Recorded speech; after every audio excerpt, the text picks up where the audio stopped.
Hi hello எல்லாருக்கும் வணக்கம். இன்றைக்கி என்ன வீடியோனா, வீட்டுக்கு கொஞ்சம் ஒரு புது லுக் நேச்சராக கொடுக்கலாமே அப்படின்னு சொல்லிட்டு மணி பிளான்ட்லாம் கிளாஸில் டெக்கரேட் பண்ணலாம் அப்படின்ட்டு 2 கிளாஸ் பாட்டில் எடுத்து வச்சுட்டேன்.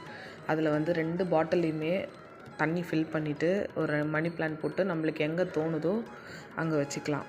அது கொஞ்சம் பார்க்க நல்லாவும் இருக்கும், கொஞ்சம் வீடு கொஞ்சம் க்ளீனாகவும் இருக்கும். அதுக்கு என்ன பண்ணணும்னா, ஒரு மணி பிளான்ட்டை வந்து கட் பண்ணி அந்த குட்டி வேர் இருக்கு இல்லைங்களா, அந்த குட்டி வேர் மட்டும் ஃபஸ்ட்டு உள்ளே போகிற மாதிரி நம்ம அந்த பாட்டிலில் வச்சிட்டோம்னா கொஞ்சம் நல்லாயிருக்கும் பார்க்க. அதுவே ஒரு 2 to 3 டேஸில் வந்து சின்ன வேராக வளர ஆரம்பிச்சிடும்.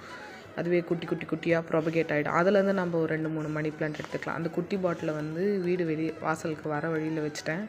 இன்னொன்று அந்த பெரிய கிளாஸ் பாட்டில் வந்து ஃப்ரிட்ஜு மேலே வச்சா அழகாக இருக்கும் அப்படின்னு சொல்லிட்டு ஃப்ரிட்ஜு மேலே வச்சு பார்க்கவே சூப்பராக இருந்தது. இனிமேல் அப்கமிங் வர வீடியோவில் செடி வீடியோ தான் கொஞ்சம் இருக்கும், மிஸ் பண்ணாமல்